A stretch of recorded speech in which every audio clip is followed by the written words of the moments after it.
So in terms of Kangaroo Mother Care, what we know is that it is a therapy, if you will, where you place your baby, and often they're premature babies or low birth weight babies, skin to skin. So it's called many different things, but usually the baby is placed sort of upright on the mother's chest in between her breasts, and then the baby is covered.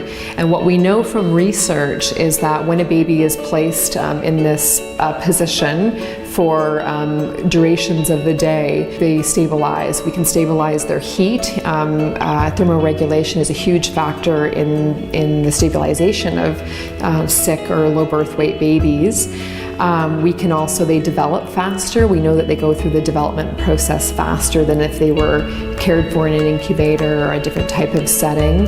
We know that they breastfeed earlier often than even what we know is the developmental age to begin breastfeeding, which is what we want to happen when we're very limited in ways that we can feed these babies. We know that we stabilize their vital signs and their oxygenation, and that they go into the very deep parts of sleep, the REM sleep, where the brain produces the growth hormone. And that's really what we're trying to create for a low birth weight baby, is the same sort of uterine environment where they can go into that very deep sleep and grow. One of the first mothers that I met at Chilco Hospital in the very, very early days, when we had the shell of the NICU built, and we didn't have any equipment or any supplies, and we were just doing some very basic training. And she had twins. They were about a kilogram each. And when the power went out at night, which it typically did, and the oxygen needs power to run, one of the babies died overnight. And so we realized this in the morning, and we found the other baby, and we placed the baby into Kangaroo Mother Care.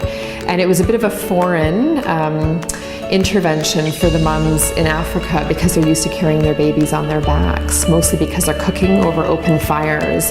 But it's become an adaptation that we use in the NICU now commonly to help stabilize these babies.